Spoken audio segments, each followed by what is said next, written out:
Good afternoon, everyone. My apologies for the delay, having some connectivity issues. Where I'd like to start proceedings is a quick look at some of the. So I'm going to keep my video off as well, guys, today because of my connectivity issues. I hope we won't have any other issues going forward. Where I'd like to start today is a quick bit of additions to the curriculum, which was not included in the previous presentation. This is moving back in our chapters a wee bit on collective instruments. You had one section on under investment funds. We were additionally introduced to Chinese trusts as well. Very relevant, I suppose, from a local context also, considering the situations. But anyhow, we distinguished between the Chinese and foreign trusts as how is that the Chinese trusts can also play a shadow banking role in special circumstances. Products such as fixed income products mainly invested in infrastructure construction, real estate and business enterprises, you see coming across as investment funds from a Chinese context.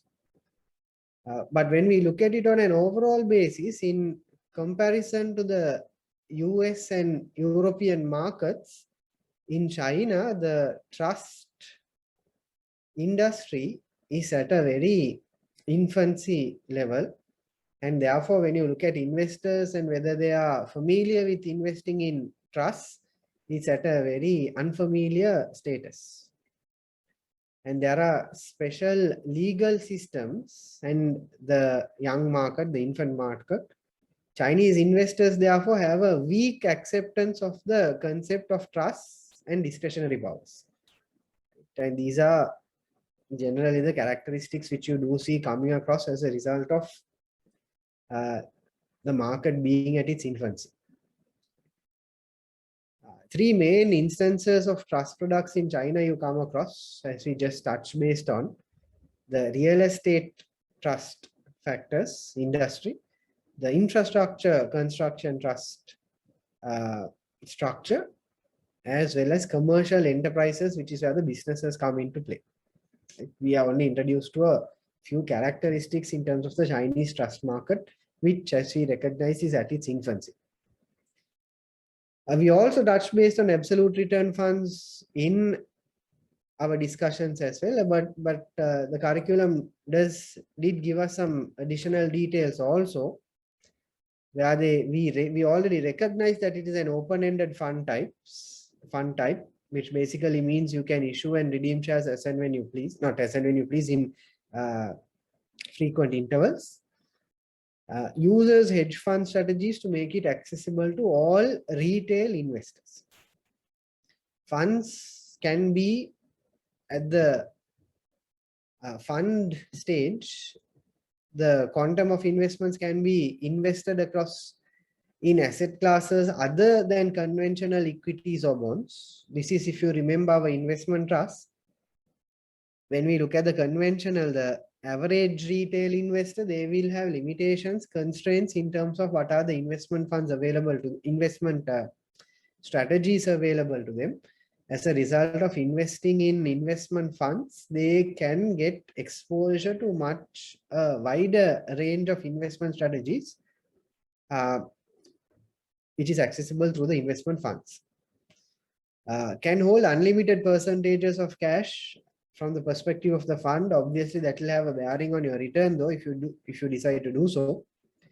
And it allows the use of derivatives to control risk and allow the use of short selling as well, which, depending on the markets and depending on certain criteria, might not be available to the retail investors again.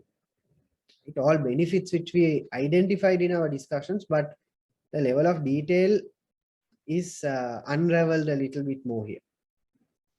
As a result, a wide range of investment opportunities will exist for retail investors through investing from a fund structure.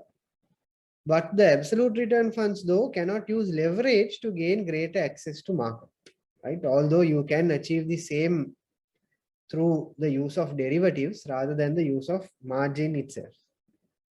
The basic objective is to make a return greater than the cash investment over the medium or long-term investment, rather than, if you look at a benchmark, rather than investing it in a money market instrument for, let's say, 3%, the absolute return looks to generate a return above that 3% from the cash investment.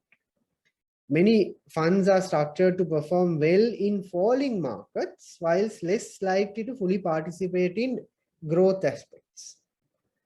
Not that it doesn't participate and not that it doesn't return again when markets are growing, it does, but it tends to perform much better when markets are falling given their structures. You do see a performance fee being charged in addition to any annual management fees. And the fee is a percentage of the growth above the hurdle rate or the performance target. For example, that can be the net asset value of the fund. Every time you grow the net asset value of the fund through your investment strategies, on that incremental growth, you will be able to charge a percentage as your professional fees or performance fees. Underperforms relative to traditional equity funds during a market rally. As he identified, when the market is growing, the participation is relatively lesser. And in comparison, equities will perform much greater when the market is rallying. Because in our context, the short hedging positions act as a drag. We use the hedging positions to kind of balance out the volatilities, which whilst markets are dipping, when markets are not performing, the absolute return funds will have a lower percentage of a dip, giving the idea that the performance is better. But at the same time, when markets are rallying and the markets are performing, the cost of your hedge and the instruments which you have invested to manage your risk can act as a drag, which is what we meant by the participation is less when you see the upward trending markets. And of course, as it applies to almost all funds, the performance of the fund will be reliant on the manager's skill and timing of how the market will work. It's a bit of a few sections which is inclusions in the curriculum, which I wanted to take you across as well. Right, which brings us to our discussions. In our last week, we extended our discussions to investment analysis as well. Economics and statistics were covered, I was told.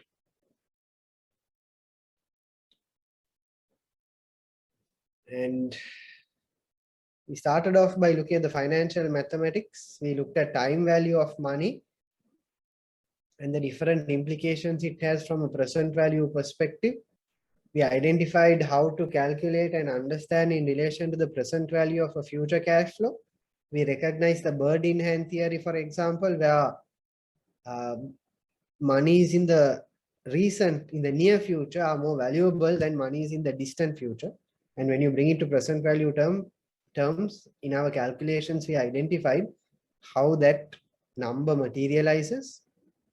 We looked at the present value of an annuity, where you have a present value of a stream of equal size payments. Example, $100 every year for a specific number of years. How can we look at it from a present value perspective?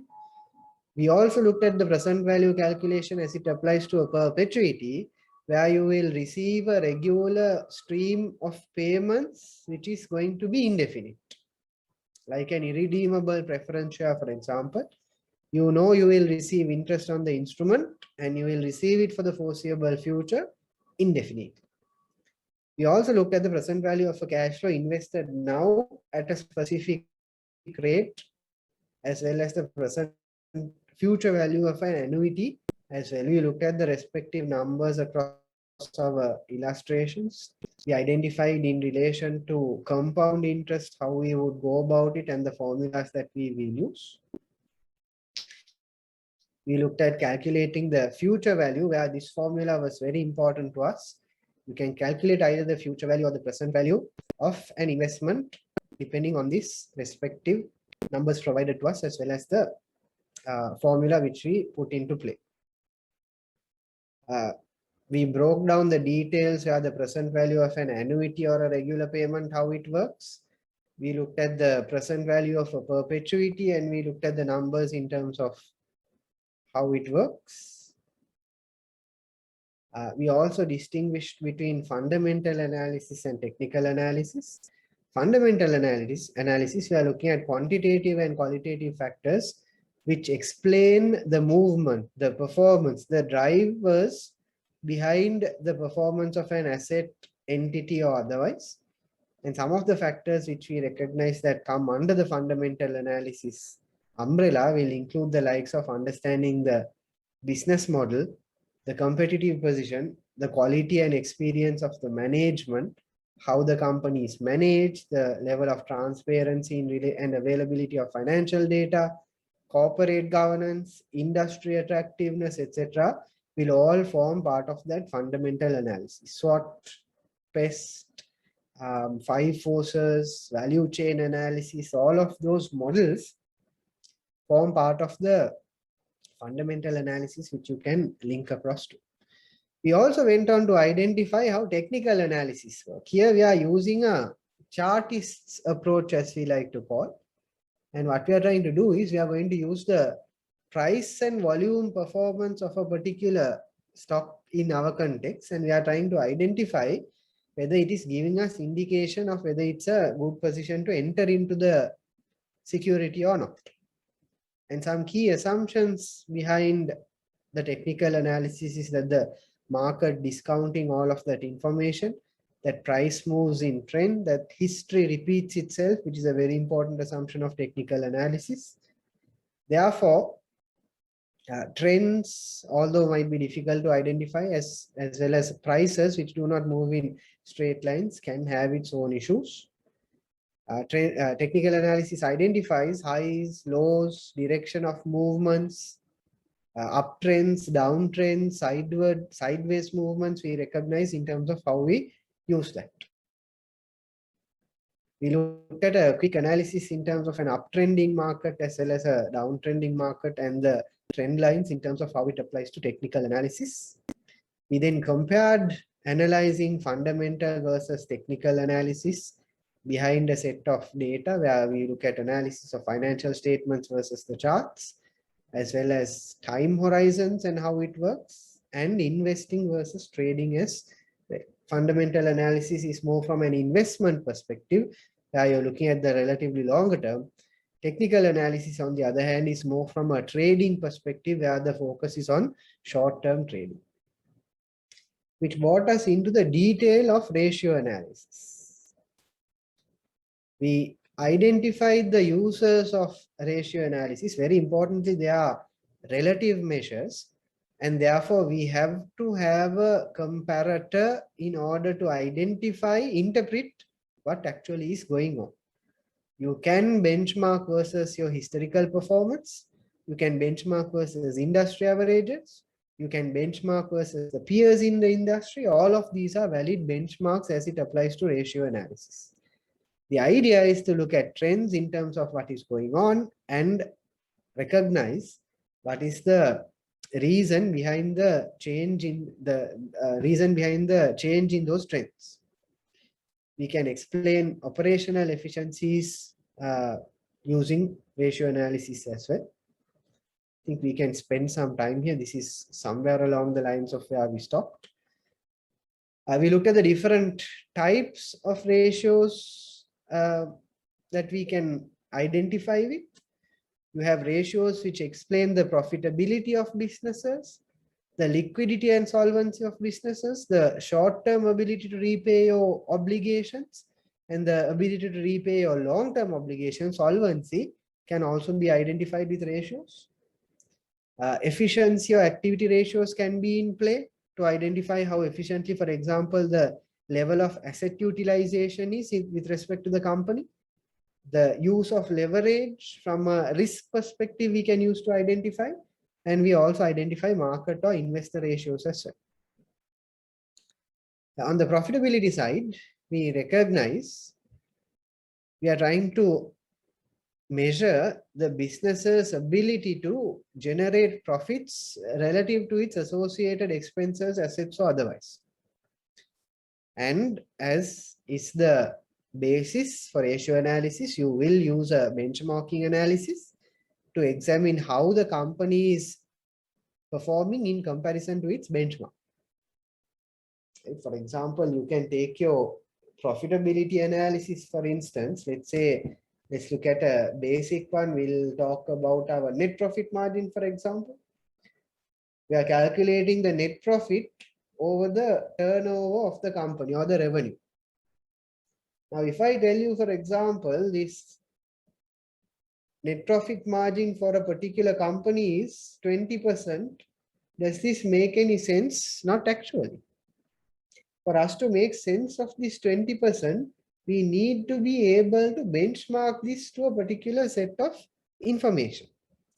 If we benchmark it, for example, to our historical performance, and we identify historically the last 5-year average net profit margin for the company, meaning this ratio itself, has only been 13%.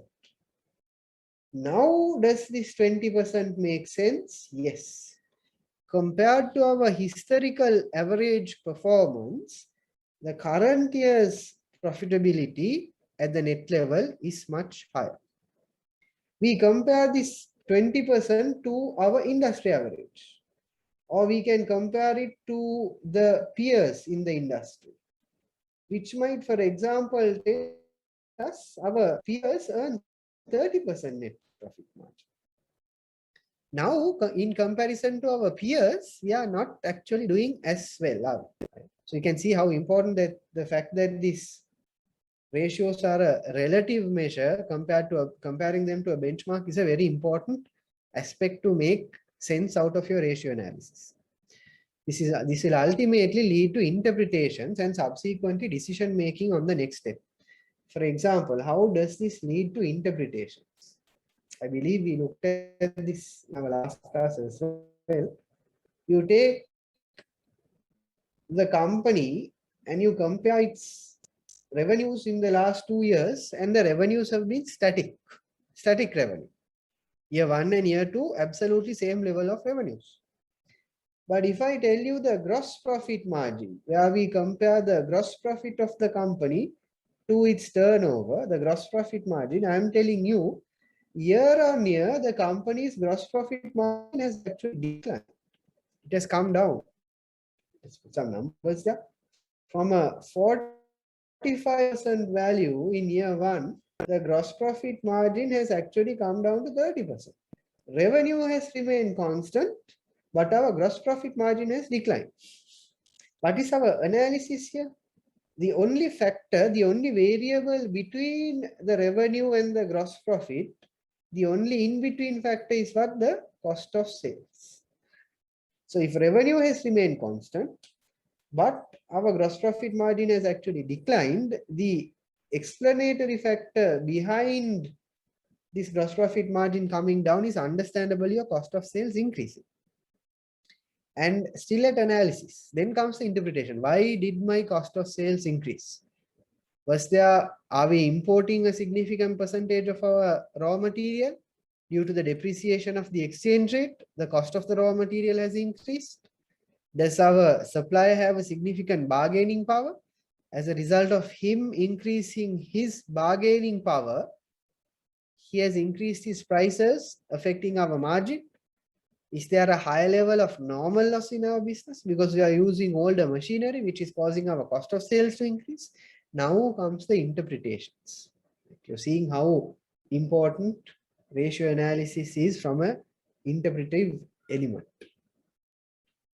We then dived into the individual ratios.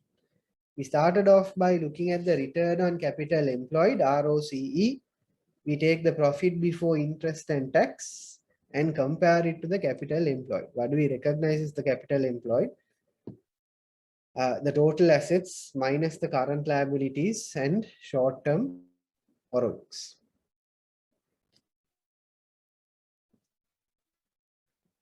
And we also recognize why we use the profit before interest and tax, because we are trying to identify what is the portion of profits that are attributed to both equity and debt holders.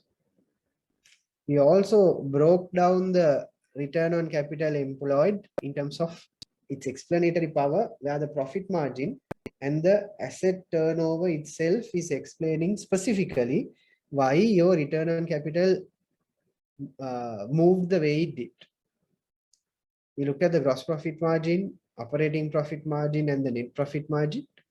We identified these are key profitability ratios that is used to explain the performance of the company's profits or profitability. And if you look at what is being explained across here, you have your cost of sales or your direct cost structure and its implication to the profitability of the company.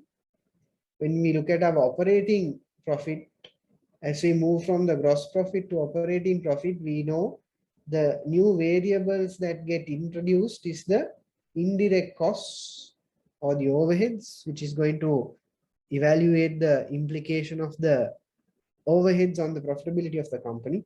And as we move from operating profit to net profit, what you find in between is the finance cost and the taxation.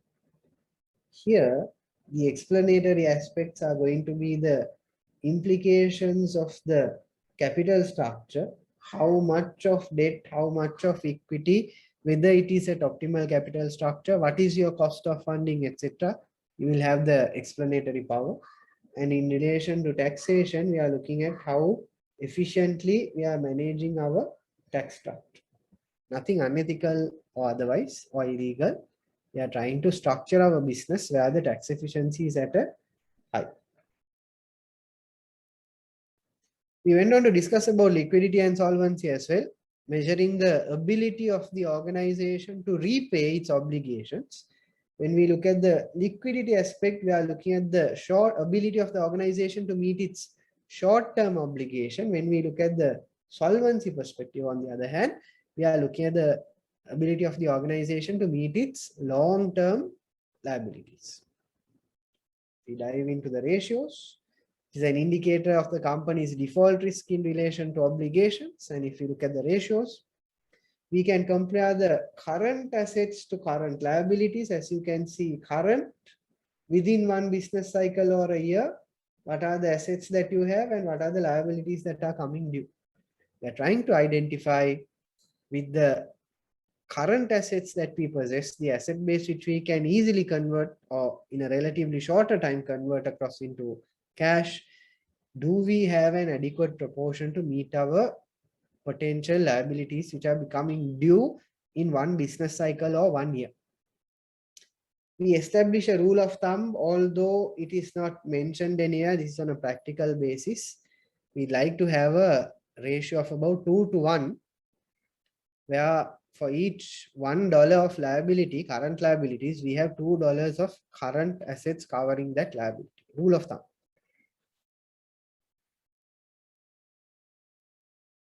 That is more on a practical basis.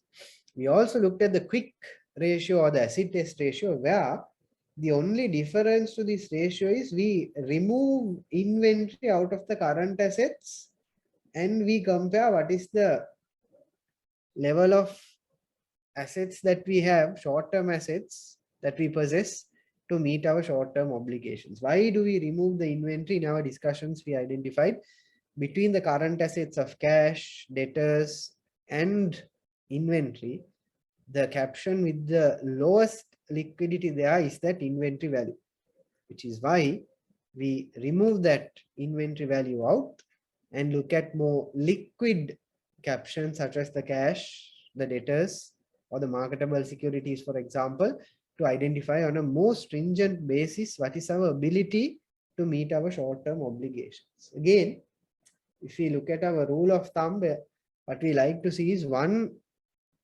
liability, each dollar of liability being covered by about exactly by another dollar of current assets sans the inclusion of inventories.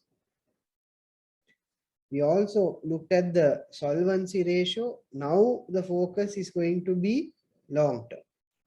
Here, as you can see, we were talking about mostly the current assets and liabilities. Current meaning one business cycle or a year. Here we were talking about the short term. Now when we say solvency, our focus is going to move to the long term. Here, therefore, we consider, do we have adequate total assets, including the likes of less liquid ones, property, plant and equipment, building, for example. Do we do we have adequate assets to meet our long-term liabilities as and when they become due? We also looked at efficiency and activity ratios, where we measure the company's efficiency of utilizing assets and resources. And the ratios we looked at is the working capital ratios, where the debtors, creditors, and inventory periods is what we looked at. Debtors arise as a result of credit sales, and therefore the relevant factor is revenue.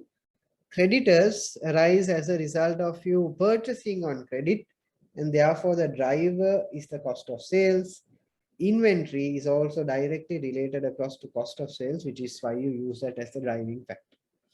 You use this 365 to convert this to the number of days. How many days does it take to convert your debtors into cash? How many days does it take you to convert your cost of sales into your creditors? How many days of credit are they affording you? How many days does it take to convert your inventory across into your finished goods? And we looked at that working capital cycle as well. Ideally, we would like to have a break-even position if that is possible. In most cases, you do see a deficit across over there, which you need to fund appropriately. You won't take a long-term loan, for example, to meet your working capital requirements. On the efficiency side of things, you can also identify, remember, we are talking about what is the level of efficiency where the assets are utilized, for example. We are looking at how efficiently our fixed assets are actually generating turnover. And we also discussed, this will particularly be important when we are looking at a business where the fixed assets have a direct contribution to the top line, for example. Good relationship there. If that was not the case, let me also tell you what happens on a practical basis. You go and calculate the fixed asset turnover ratio, where there is very little or no correlation between the fixed assets of the business and the top line. What you're going to see is something like ratios along the line of 1 year it will be 8%, next year it will be 7%, the other year it will be 2%, the current year it will be 30%. There will be absolutely no relationship there. Understandably, because if there is no relationship here, why do you expect to see a relationship here? Not going to happen. In contrast, if you have, let's say, for example, a textile company where the fixed assets are having a direct contribution to the generation of revenue, number of units in terms of the apparel provided. Now what you will probably see something along the lines of 17%, 19%, 16%, 18%. You're seeing the range in terms of these numbers are much closer compared to the range in the numbers which you're seeing across over here. Here, the level of explanatory powers are much higher relative to this situation across over here.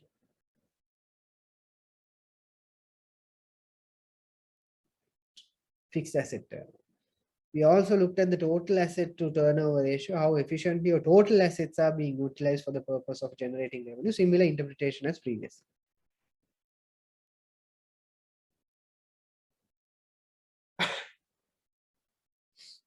Right, I think debt to equity was where we need to carry on with.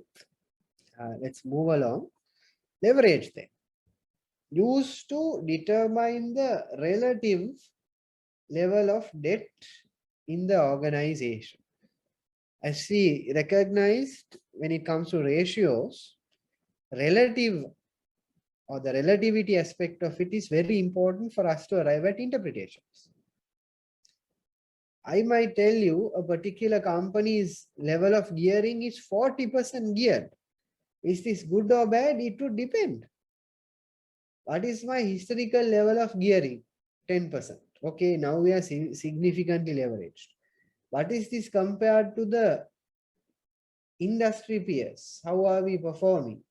Industry peers have ratios along the lines of 60 to 70%.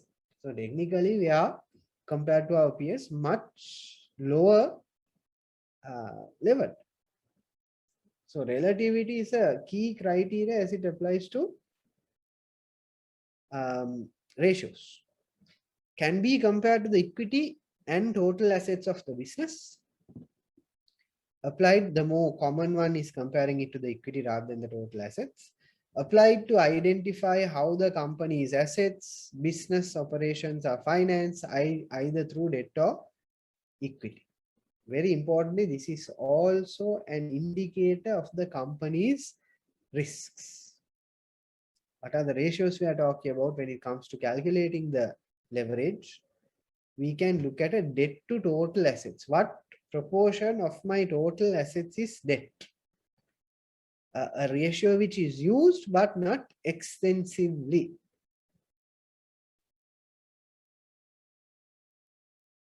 Debt to equity, on the other hand, a very extensively used ratio, has good indications of what is the level of risk that the company is exposed to. I have only $100 in equity and I have $80 in debt. Comparatively, 80% I have debt as compared to my equity. That's a fairly risky position, optimal capital structure theory aside.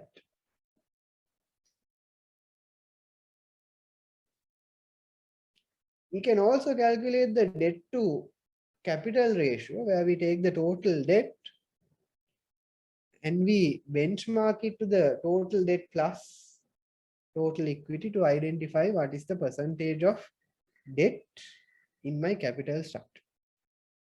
We compare debt to EBITDA. EBITDA is a profitability measure. EBITDA, and we are looking at the debt. Essentially, it will tell us how many business cycles. If we use all of our EBITDA to pay the debt, how many business cycles is that going to take me? I have $1,000 of debt. I make an EBITDA of $250. This is essentially telling me if I use all my profits to settle my obligation here, it will take me full in 4 years to settle off my obligation. In contrast, if I told you that the EBITDA was only $100, now compared to the $1,000 which I have borrowed, it's going to actually take me 10 years to repay my debt, which to some extent will put the lender at a risk. We can also calculate the equity multiplier ratio, as we like to call it, the total assets over equity. And we recognize, how do you arrive at total assets? We go back to the accounting equation, equals total liabilities plus equity. This is essentially our accounting equation. So if we are taking total assets and equity, which is happening over here, into our consideration, what is also the explanatory power here is how much of leverage that you are using in your business. Equity multiplier ratio, as we like to call it in the more formal terms. Which brings us to coverage ratios. These are also intertwined with risk ratios, particularly from the lender's perspective. The lender is expecting his interest. He is trying to see what proportion of your EBITDA, how many times your interest is covered by the EBITDA generated by the company, or EBIT in this context. Let's say, for example, I have to pay interest cost of $10 annually, and I make an EBIT, earnings before interest and tax, of $100. This is telling the lender that each $1 of his lending is covered by retained earnings up to $10. Yes, that's a massive aspect. Right? How can these variables change? For example, your outstanding comes down. You only have to pay 50 over the respective period. Now you only have to stick around for 5 years. Look at the reciprocal. You are talking about interest coverages of $1,000, but all you generate in terms of profitability, for example, EBIT, is only going to be, let's say, $100. Now, this is going to take you 10 years to pay off. Major distinction factor. We can calculate a cash convergence ratio as well. It takes it to another level in terms of the coverage. See, when we say profits, there can be accounting manipulation. Right? We only take earnings before interest and tax. So the capital structure and the tax efficiency are not relevant because we've already taken it into consideration. You do have other variables which can affect this ratio. You do have other ratios which can affect this ratio. Yeah, you will take the likes of the overheads, the direct costs, the revenue growths, etc. What are we trying to do with this cash conversion cycle? If you notice here, our focus is on profits, and profits are manipulatable, which is why sometimes regulators do not allow for the use of EBIT in terms of the coverage. On the other hand, when we take the cash conversion cycle, we are essentially looking at how much cash we have in our business and how many years is that valid to pay this interest off. Let's say I have 150 million in cash. I need to be paying out 50 million, or the counterparty here has to pay $50 million in debt. How much am I earning? 1.5, 150 or $1,500. Let's say 100. Let's say 150. So essentially, it is going to take us 3 years to repay our debt in relation to this project. Which brings us to investment valuation ratios, an important section. We don't dive into extreme level of details, although you would need those in order to carry out the respective valuations.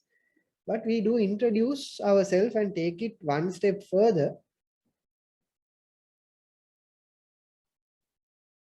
in terms of carrying out the valuation ratios. One such valuation ratio is the earnings per share, where you take the net income and you deduct the preferred dividends, because when we say earnings per share, we are talking about that earnings which are attributable to whom? The equity shareholders. So if we only take net income, which includes this preferred dividends, this portion of preferred dividends is not relevant to the equity holders. We need to remove the equity dividends. So out of my net income, therefore, I'm going to remove my preferred income. And we will divide this by the number of ordinary shares in order to arrive at the earnings per share per day or per night. Earnings can also be analyzed as EBIT, which we just touched based on, earnings before interest and tax, which is considered as operating profit.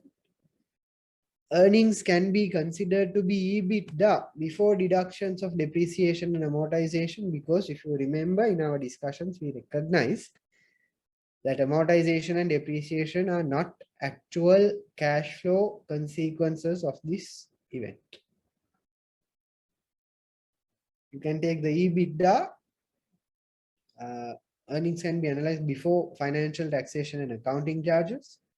The EPS measure known as EBITDA provides a way for the company earnings to be compared annually or internationally.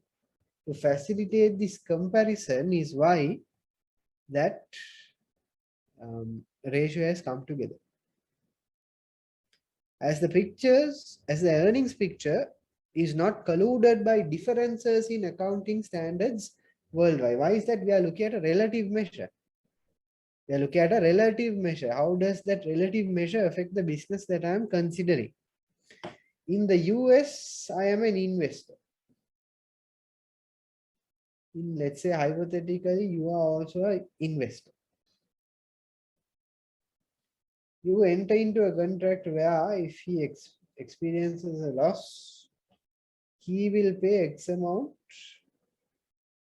to the respective director, which is what is happening over here. In the US, 60 million was invested. Only realize the proportion of it. We use the settlement bank to settle the respective differences. Right, very important ratio. Price to earnings or market price per share divided by the earnings per share. What is happening over here? We take the market price per share and we deduct the earnings per share. What do you think is happening across over here, guys? We are calculating the PE ratio, price divided by earnings. What is trying to be recognized here is what at how many levels, or which magnitude, how many levels or the magnitude of the proportion we are talking about is what we are trying to see here. We are looking at how many times does the market value the earnings of the company. If we put some numbers down there, let's say the price of the share is $100 and the company generated only $10 on earnings per share.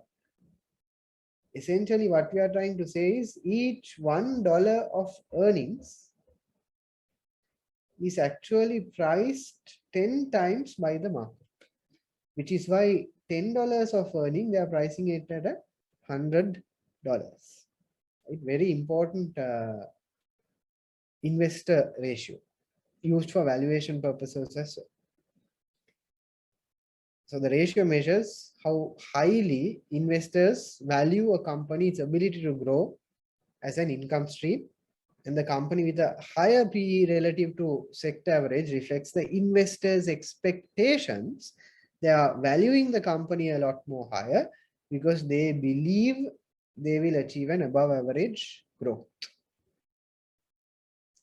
PEs can be significantly different between markets and industries. There is a substantial level of analysis which goes into the PE analysis before you actually make the decision. And there could be several reasons why a company has a higher PE than its industry peers. Because if you are looking at the market price per share compared to the earnings per share, any of these variables changing, for example, can have an implication as well. A greater perceived ability to grow the EPS compared to the competitors. Which means if you have a significantly higher growth perspective, the market will recognize that and they will demand for more of your shares, and you will see the MPS, the share price increasing, which increases the PE. Producing a higher quality or more reliable earnings than the peers, again, the market will price you better. Experiencing a temporary fall in profit. So you have a market price of $100 and previously you had earnings per shares of $10. Essentially the market is pricing you at a 10-time multiple. Let's say your share price remains at $100 despite your earnings per share falling to 5, which essentially means your PE is going to increase, right? 100 over 10 is 10, 100 over 5 is 20. Your PE is going to increase. But the market recognizes the fall in the profits is only going to be temporary, which is why you see the share price not dropping comparative to the earnings per share coming down, which could also cause the increase in the PE. The ratio can be calculated on the basis of the historical or the forward PE. You can also have investment valuation ratios where we focus on dividend yield. We are talking about the dividend divided by the market price per share, essentially the return that you will be making from a current income perspective compared to the investment which you are making. This is the price I bought into. This is the dividends which I am receiving. You can see how it is in a layman's perspective, a return on investment. But obviously it will have a drawback as a return measure because it does not take into consideration the capital appreciation aspect of the share as well. You can calculate a dividend cover similar to the interest cover, where you take the earnings per share and you divide it by the net dividend per share. You're trying to identify by how many times have I covered the dividend from my earnings, and from an equity holder's perspective, you'd like to see a higher value, which means a greater proportion of the dividends have been covered by the company. You can have a price to book value ratio where we compare the market price per share of the company to its book value. This is also what we know as the net asset value. Net assets is going to be your total assets minus total liabilities, for those who may not be familiar with. Essentially, we are taking the market price per share and we are dividing it by the book value per share. Here we are trying to identify at how much of a multiple does the market price each $1 of your book values. If the price of the share is 100 and if the book value per share is $5, 20 times multiple is what the market prices each $1 of your asset, net asset value.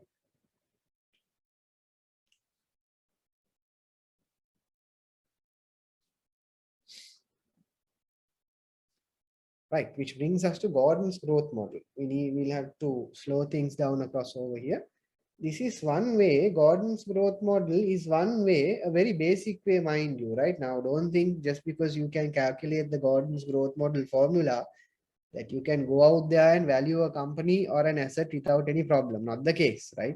We are only scratching the surface. When you look at the Gordon's growth model, what does it tell you? We are focusing on dividend valuation. You will see in a moment why. And we apply a theoretical price to a company's share by discounting the company's expected flow of future dividends to infinity. So we are talking about essentially a perpetuity happening here. Why? You're talking about a flow of future dividends. We are talking about a stream of cash flows. And we are talking about that happening across into infinity. Right? So essentially we are talking about that perpetuity ratio coming into play from a Gordon's growth model perspective. Let's see how it all comes together. It uses the same formula we considered earlier to calculate the present value of a perpetuity. Instead, uses it to calculate the value of a share. Absolutely same process. How do you calculate the present value of a perpetuity? 1 divided by R. Absolutely simple, right? Present value of a perpetuity is 1, which is, or the cash flow, divided by R. Right? Very simple. That same procedure we are going to apply to the Gordon's growth model. Let's see how. ABC PLC is expected to pay a dividend of 10 pence next year. The equity holders require a rate of return of 11%. The dividend is expected to continue at this level for the foreseeable future. How do we value this share? We use the Gordon's growth model, where the cash flow is going to be received in perpetuity. So 10 P's is what I'm expecting across the future. The K is the required rate of return. Required rate of return by equity holders is what? 11%. Very important to remember, we need to take into consideration the next year's dividend as well. K is the required return to shareholder. So we take the, as you can see here, the 10p is relevant to the next year. Why is this particular important? Sometimes they might tell you at the exam at T0 today, the most recently declared dividend was 10 pence. In time 1, they are expecting to grow this by 10%. If you notice here, D is the next year's dividend.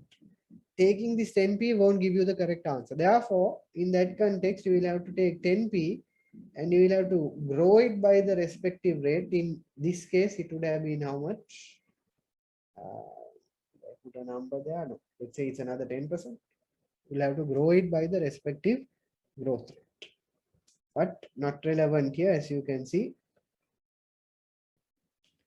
We take the next year's dividend, which has been given to us, the 10 pence, and then we divide it by the required rate of return, which has been given to us, which gives you a value per share of how much? 91 cents. Right. We then look at shareholder value models. We are close to finishing up investment analysis and moving on to investment management. Shareholder value models. The approach by shareholders the approach taken by shareholder value models is to establish whether the company has ability to add value to its ordinary shareholders by earning returns on its assets, return on assets, in excess of the cost of financing these assets. So I have a set of assets which I will have to fund in order to acquire, and I will utilize these assets for the purpose of generating a return. The percentage of return compared to the cost of acquiring these assets will decide whether you're adding value to the equity holders or not. For example, I have a 12% return on asset with an 8% cost of capital, which means I will be generating a 4% spread, positive spread, which is value to my shareholders. If this is 8% in terms of the return on assets and only, and let's say 9% in terms of the cost of the acquiring the asset, now I have an issue. I have a negative value addition to my shareholders. Let's see how this works out too.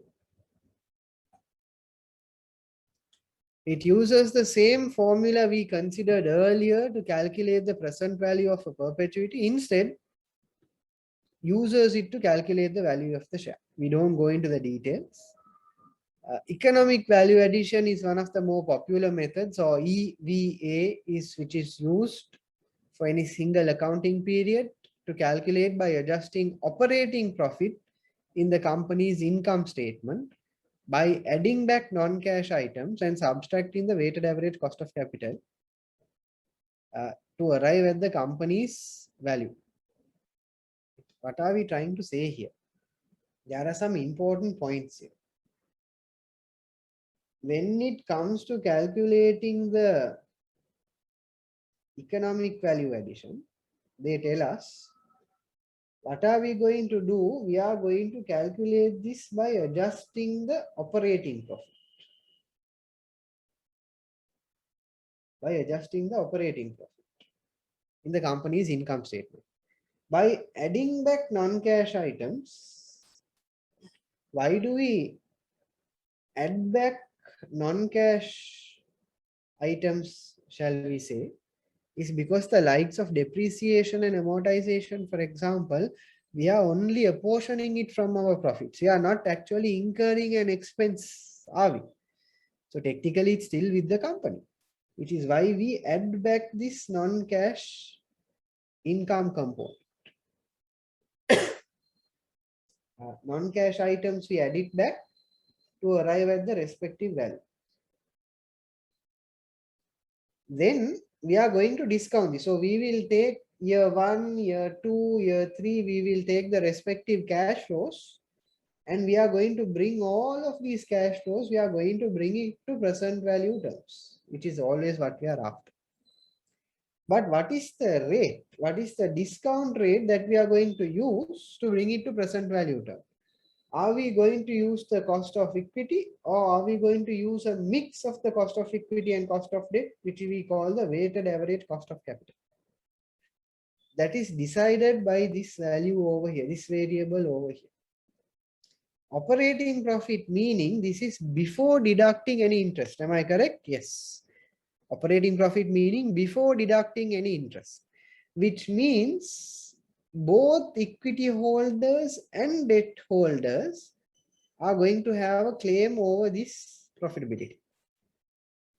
Since the cash flow is applicable to both equity and debt holders, the cost of funding also should be, when taking into consideration both the cost of equity and the cost of debt, which is incorporated into this weighted average cost of capital. So if we are talking about economic value addition and we are taking operating profits to value the company's future cash flows into present value terms, we will discount it using the weighted average cost of capital, because the variable here that we are considering to discount is attributable to both debt and equity shareholders. Again, no calculations. If the result is positive, you're adding value. If the result is negative, value is being destroyed. Essentially, what we are trying to do is earn a return up and above the cost of capital. Important points to note is that the economic value addition calculation is based on accounting profits and accounting measures of capital employed. What implication does this have for us? When we say accounting profits in particular, we are going to be concerned about accounting policy. We are going to be concerned about, let me quickly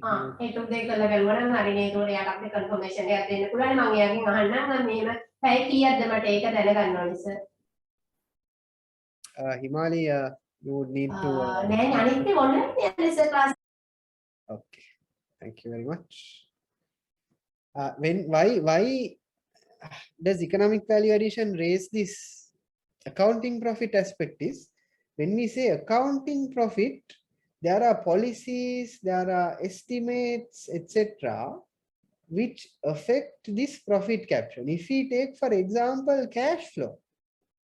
Cash flow is very real. What is it that we have in hand? Very difficult to manipulate cash flow. Either you have it in your bank account or you don't have it. Profits, on the other hand, these will be affected by this accruals concept, accounting concept. Earned revenues, but not received. We recognize as revenue. Incurred costs, but not actually paid. We recognize as expenses. So this can distort our analysis, which is why we need to be careful, since accounting profits are used for the respective captions of profits as well as capital employed, there can be manipulations. Only measures value creation or destruction over one accounting period. Doesn't consider the going concern aspect of it isn't brought into consideration.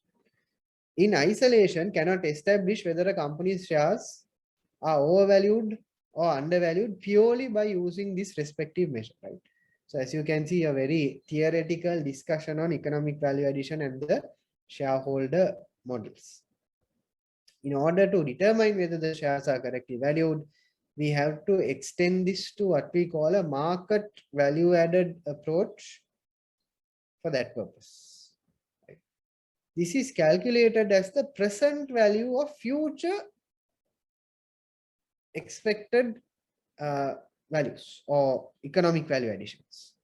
Now what happens is, remember, economic value addition is only in 1 year. What is the cost of funding the assets? What is the return generated on that asset? As long as your return is greater than the cost of the fund during this particular year, your economic value addition is going to be positive, only 1 year, right? Which we established as a weakness. In contrast, what happens with market value addition is we take the economic value additions in year 1, economic value additions in year 2, economic value additions in year 3s, and likewise. And then we bring it into present value terms. All we bring it into time zero terms. If the present value of all these, if the net present value or the net economic value addition values here, if they are greater than the discounted cost of or the weighted average cost of the funds, then this implies that you are going to have a stock which is undervalued, and vice versa if it is lesser. Essentially, what we are trying to do is we will compare this, for example, to the market price of the security. If this value is greater than the market price, we are saying that the market price is undervalued. If this is less than the market price, we are going to be saying that the market price is overvalued. But a completely theoretical discussion as it applies to economic value additions and market value additions. Right, which brings us to the end of our discussion on valuations and the investment analysis side of things. What we'll do is let's jump into our break. Stop that. Stop the sharing. And once we come back, we'll move across into investment management and continue our discussions as well. Right, as usual, I will encourage any questions to be put up in the chat screen, or otherwise when we come back we'll answer it, although you guys have been very quiet. So feel free to put up any questions, guys. We'll respond once we get back. So I'll see you in 20.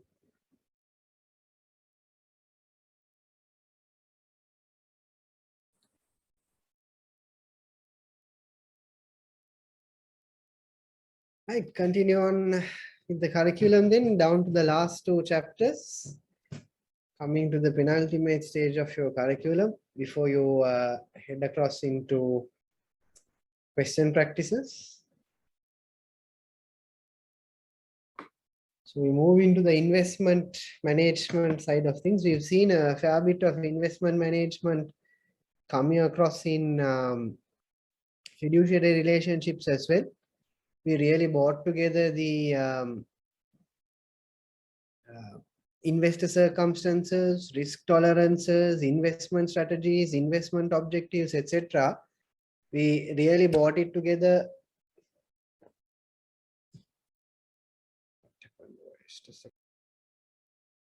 So in fiduciary responsibilities, we did go into some level of depth when we looked at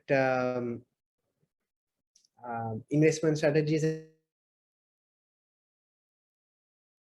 look at the nitty-gritties as it applies to investment management itself next.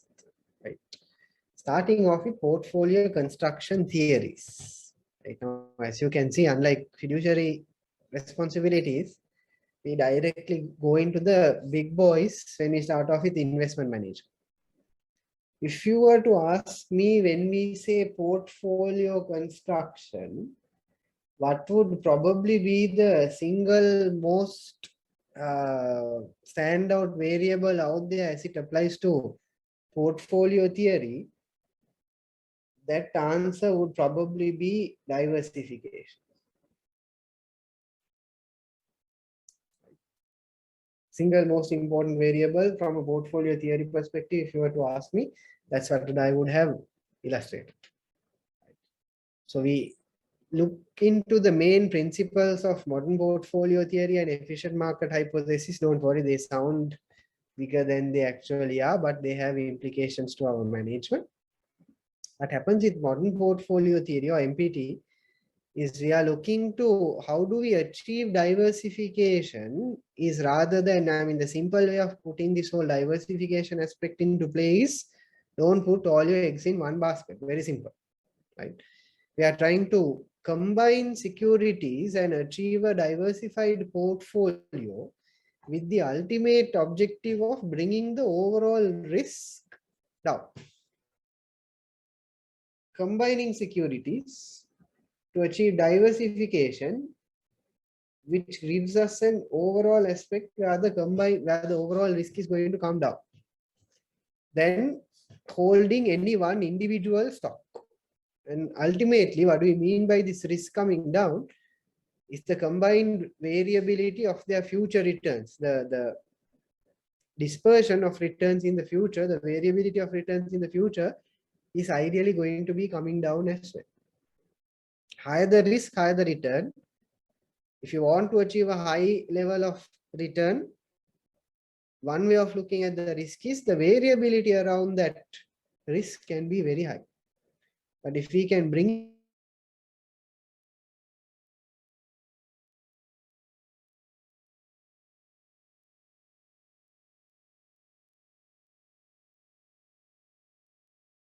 is experiencing some serious connectivity issues. So the theory illustrates that the risk for individual stocks consists of, number one, systematic risk. What do we call the systematic risk? That is the more formal name, but the more easier one to remember is market risk. Right? Let's look at the other risk as well. With the unsystematic risk component, on the other hand, was illustrated as company specific or stock specific risk. Now, what implication does this have from a portfolio perspective? Let's start with the unsystematic component,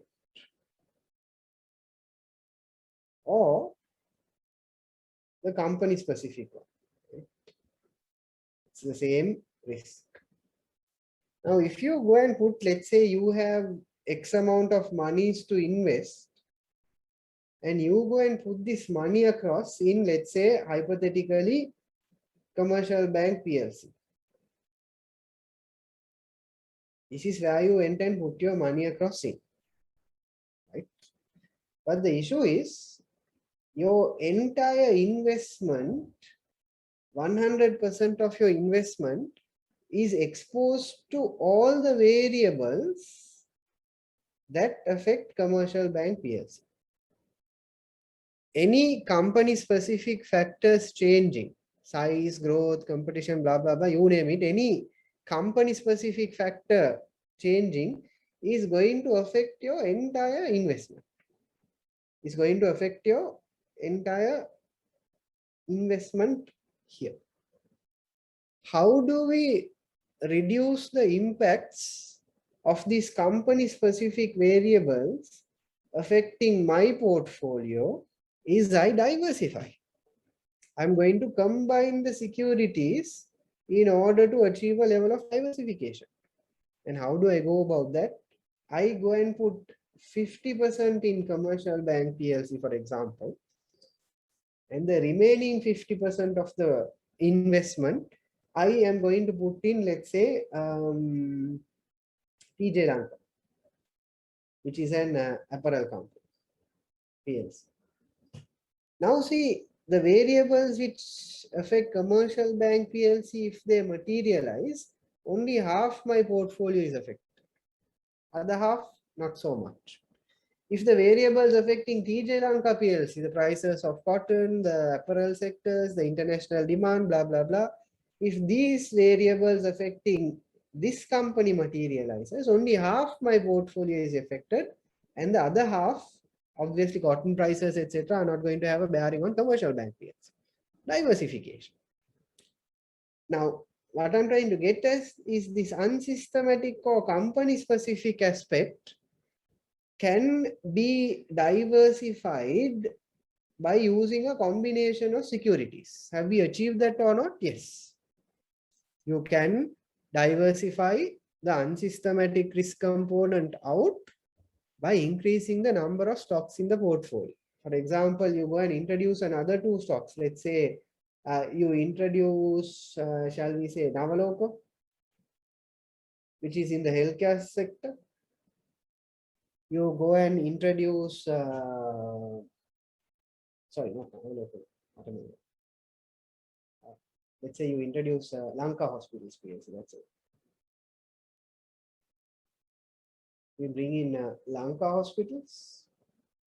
which is in the healthcare sector, and you bring in, let's say, ACL cables, or let's say AEL, which is in the AEL Access Engineering PLC, which is in construction, and you put 25% here, 25% here, and vice versa for the other two companies. Now, greater level of diversification, unsystematic or company specific factors keep getting reduced in terms of the implications it can have on your portfolio.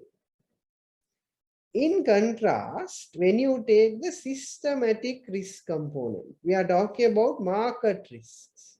What are the market risks which we are talking about? We are talking interest rates. We are talking inflation. We are talking exchange rates,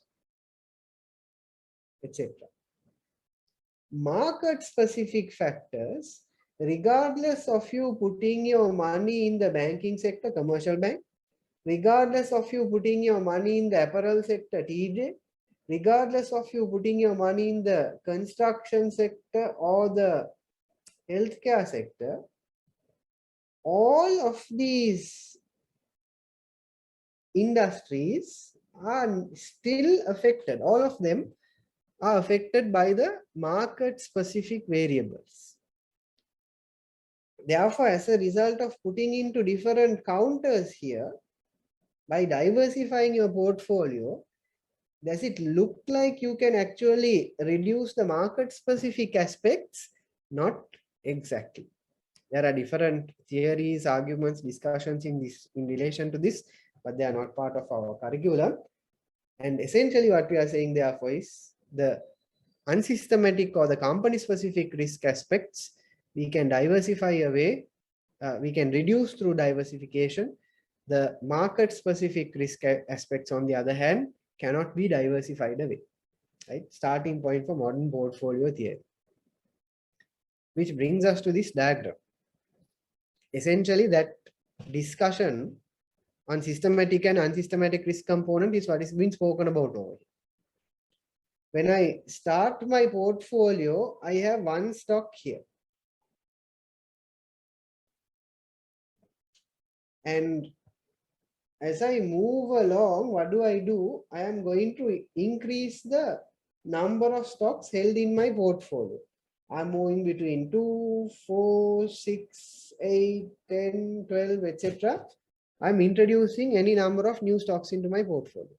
As I introduce new stocks to my portfolio, you can see what is happening to my risk. My risk is coming down.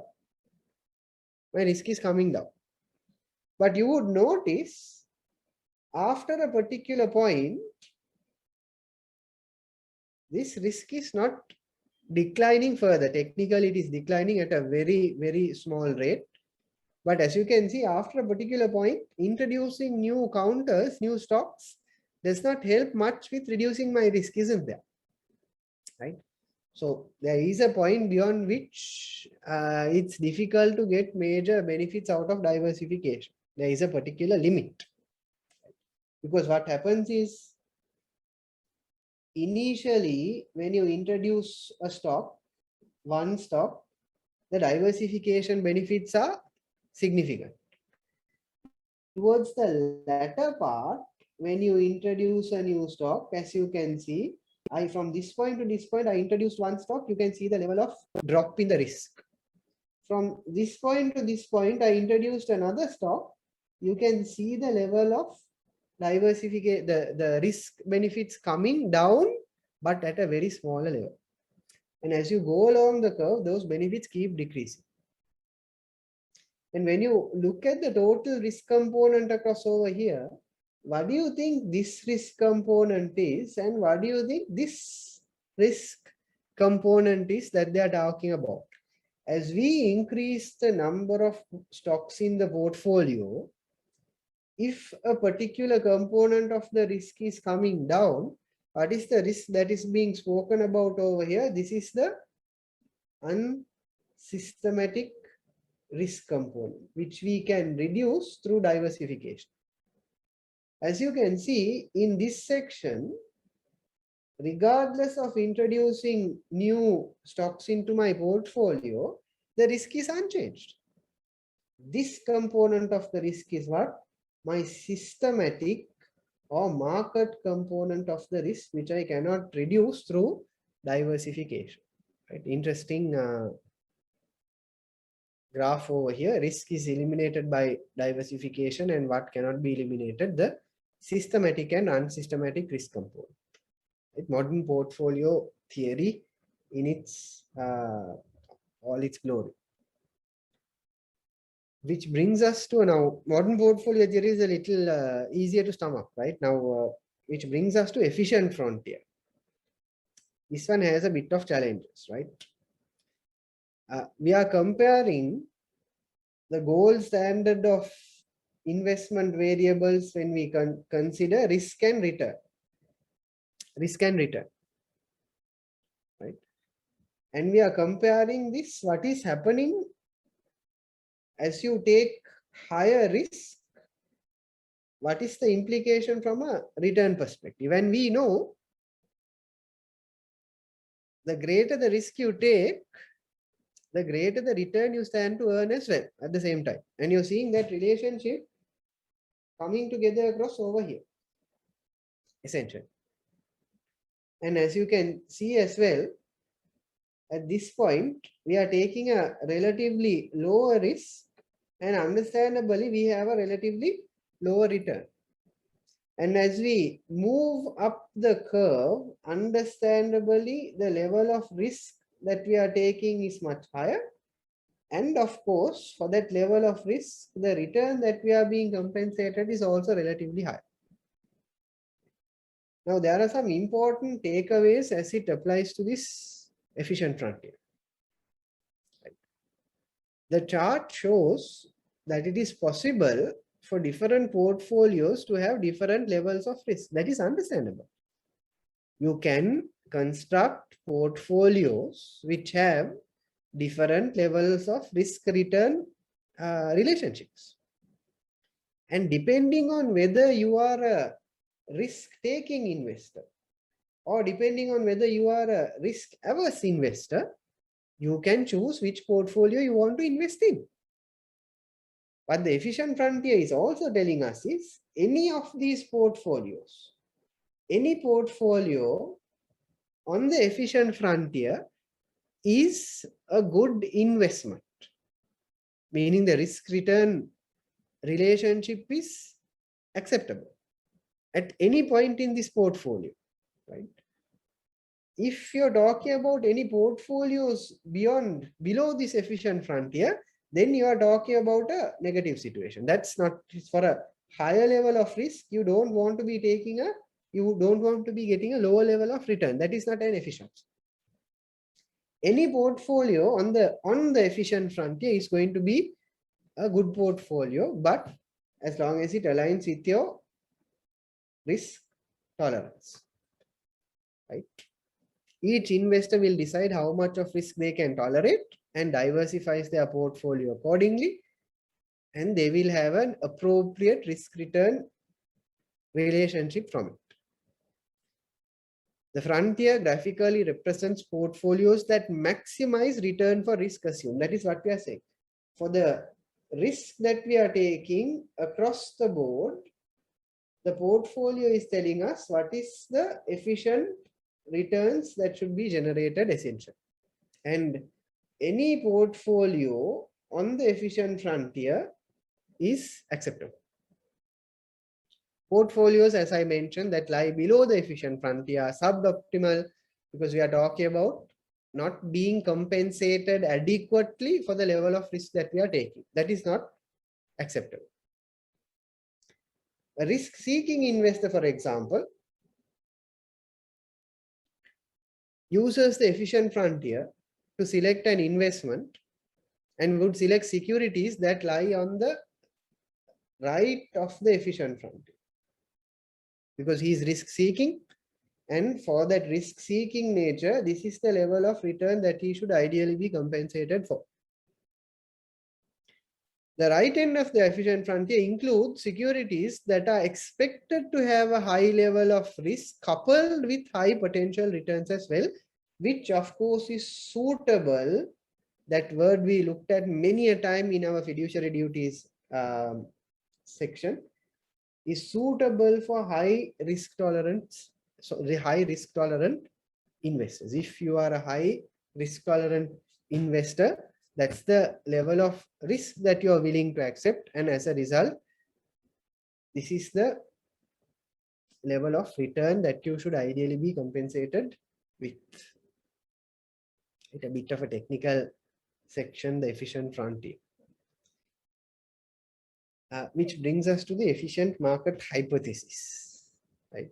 Highly controversial, often disputed theory, but one of the go-to theories as a establishing baselines for portfolio construction theory, right?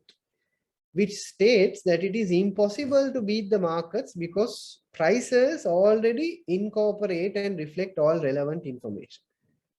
Hence, there are two main types to invest.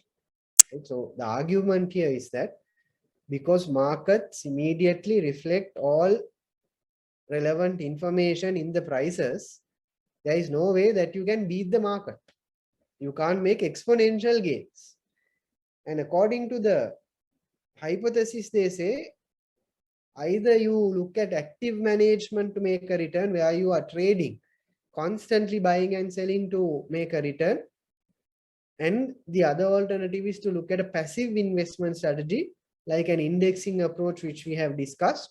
You put your money in and you watch the return come and you sit back and wait. No active trading, passive. Put the money, buy and hold, wait over the period of time to watch the return realize.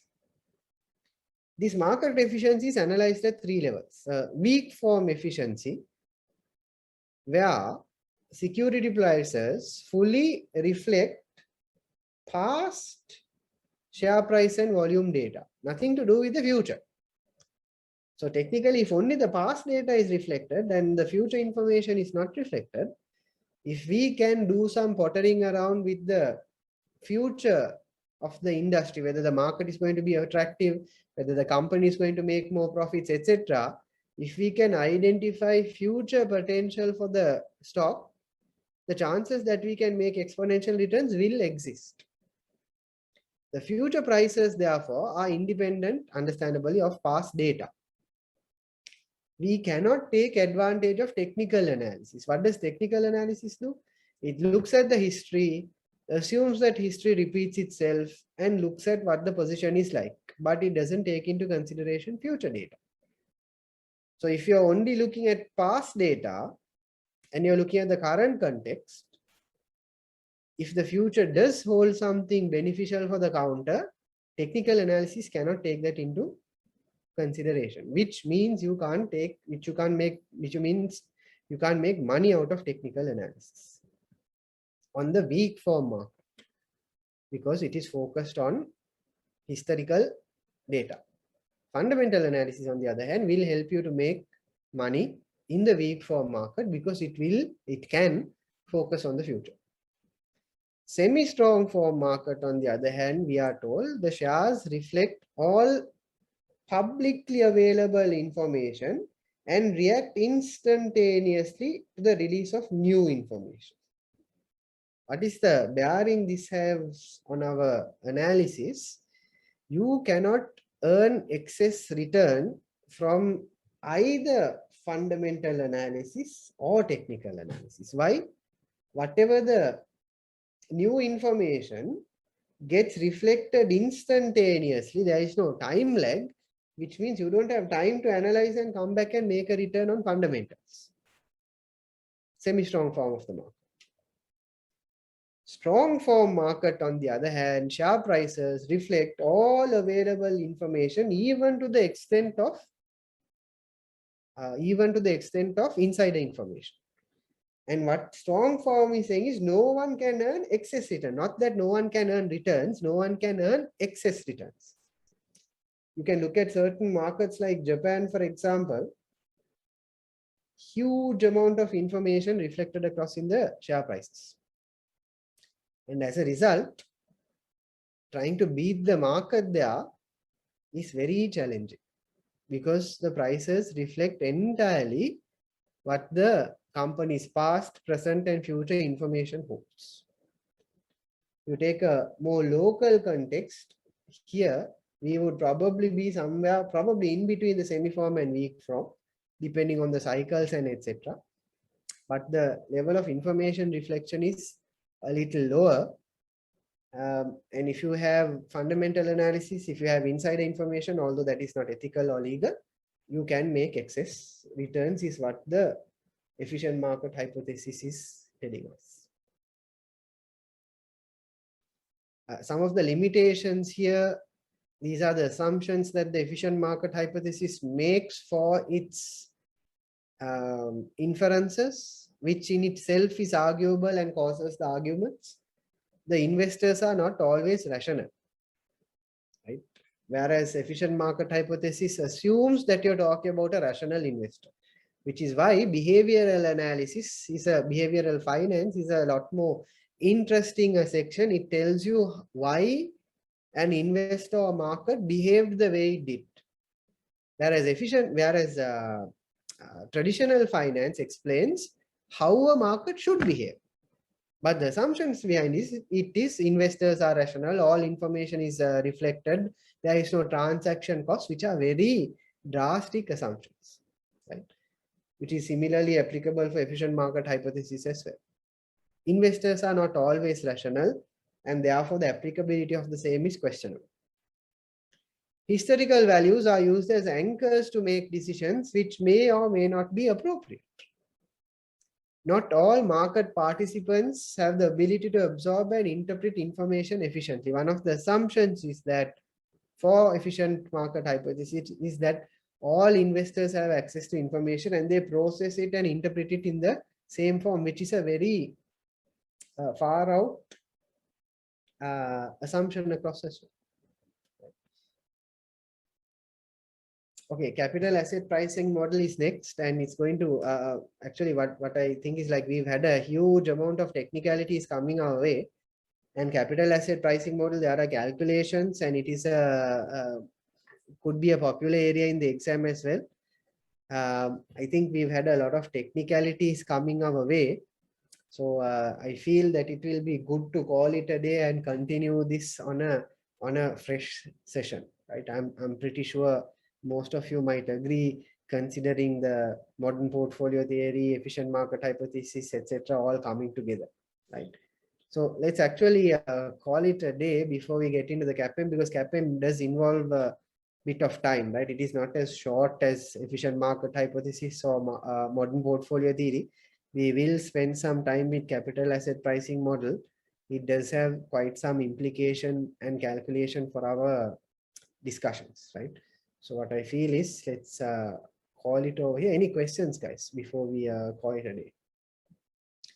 Hopefully the information is getting through in a manner which you can absorb it, and you're having you'll probably have some challenges with the questions, of course, depending on the level of revision, time spent with the curriculum, etc., but hopefully nothing significant. And as we continue along, we are just a chapter away from wrapping up the curriculum, and then we can focus a couple of sessions on the questions, which is what remains in terms of the program. All right, so since we don't have any questions, let's call it a day, and let's catch up again next week. And until then, do have a safe time and have a good one. See you soon, guys. Thanks, Osama. You too. Thank you, sir. You're welcome. Thank you. Thank you. You're welcome.